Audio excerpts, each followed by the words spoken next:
Warning. The following content is probably going to scar you for life. Click away now. Unless you're a ducking mad lad. Doctors, nurses, redditors. What has been your most gory, disgusting or worst medical experience? Or nurse here. This is kind of a long one. I was taking call one night and woke up at 2 in the morning for a general surgery call. Pretty vague, but at the time, I lived in a town that had large populations of young military guys and avid meth users, so late night emergencies were common. Got to the hospital, where a few more details awaited me. Pararectal abscess. For the uninitiated, this means that somewhere in the immediate vicinity of the a-hole, there was a pocket of pus that needed draining. Needless to say, our entire crew was less than thrilled. I went down to the emergency room to transport the patient, and the only thing the nurse said as she handed me the chart was, "Have fun with this one." Amongst healthcare professionals, vague statements like that are a bad sign. My patient was a 314-pound Native American woman who barely fit on the stretcher I was transporting her on. She was rolling frantically side to side and moaning in pain, pulling at her clothes and muttering Hail Marys.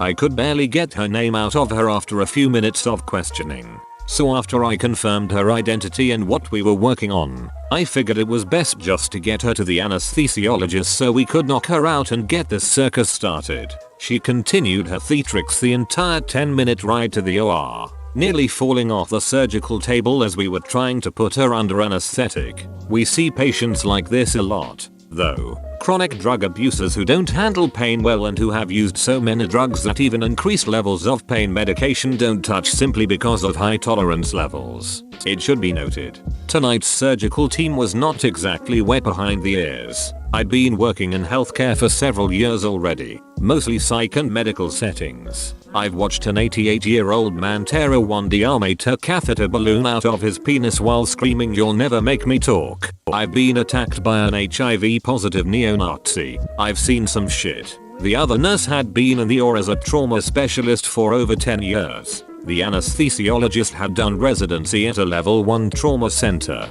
or as we call them, knife and gun clubs. The surgeon was ex-army and averaged about 8 words and 2 facial expressions a week. None of us expected what was about to happen next. We got the lady off to sleep, put her into the stirrups, and I began washing off the rectal area. It was red and inflamed. A little bit of pus was seeping through, but it was all pretty standard. Her chart had noted that she'd been injecting IV drugs through her perineum, so this was obviously an infection from dirty needles or bad drugs. But overall, it didn't seem to warrant her repeated cries of "Oh Jesus, kill me now." The surgeon steps up with a scalpel, sinks just the tip in, and at the exact same moment, the patient had a muscle twitch in her diaphragm. And just like that, all hell broke loose. Unbeknownst to us, the infection had actually tunneled nearly a foot into her abdomen, creating a vast cavern full of pus, rotten tissue, and fecal matter that had seeped outside of her colon.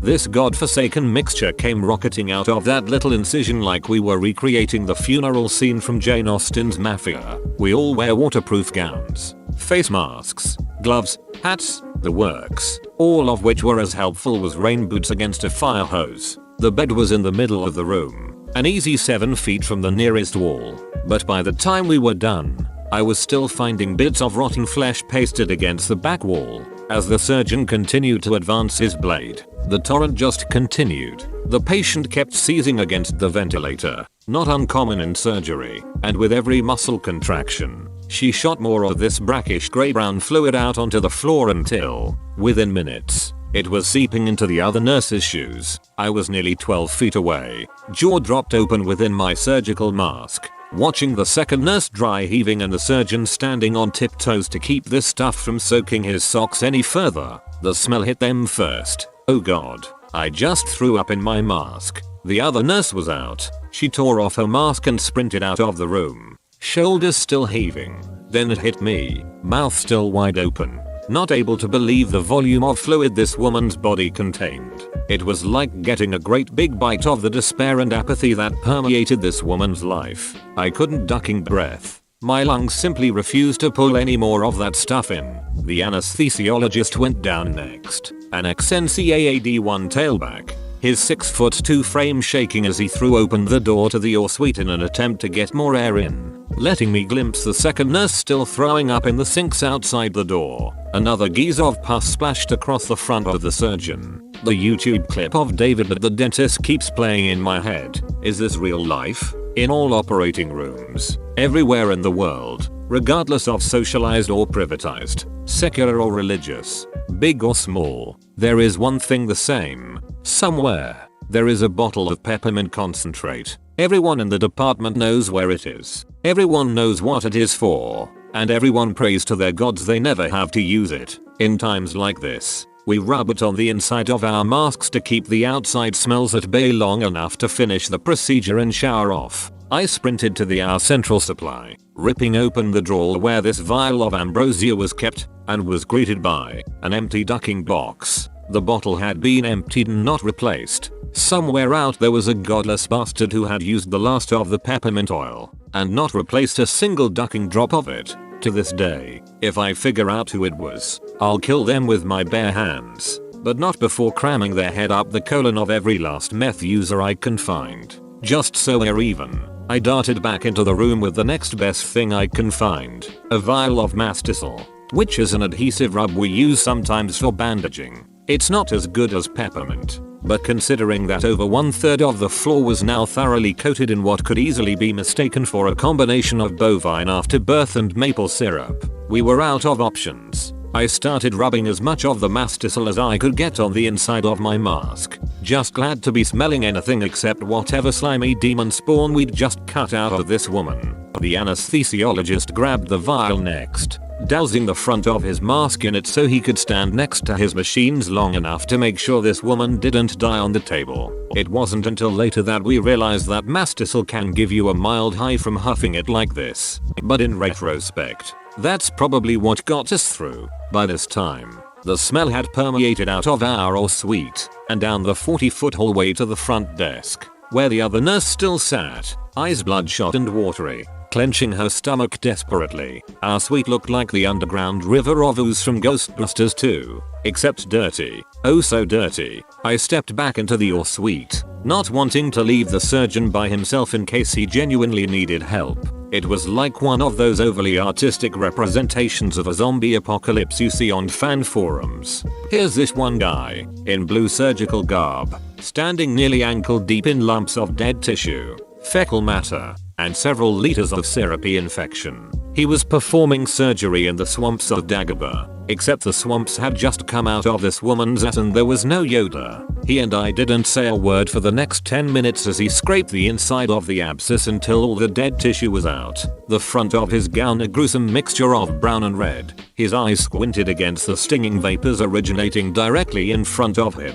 I finished my required paperwork as quickly as I could, helped him stuff the recently vacated opening full of gauze, taped this woman's buttocks closed to hold the dressing for as long as possible, woke her up, and immediately shipped off to the recovery ward. Until then, I'd only heard of alcohol showers. Turns out 70% isopropyl alcohol is about the only thing that can even touch a scent like that once it's soaked into your skin. It takes 4 or 5 bottles to get really clean. But it's worth it. It's probably the only scenario I can honestly endorse drinking a little of it. 2. As we left the locker room, the surgeon and I looked at each other, and he said the only negative sentence I heard him utter in 2.5 years of working together. That was bad. The next morning the entire department, a fairly large floor within the hospital, still smelled. The housekeepers told me later that it took them nearly an hour to suction up all of the fluid and debris left behind. The suite itself was closed off and quarantined for 2 more days just to let the smell finally clear out.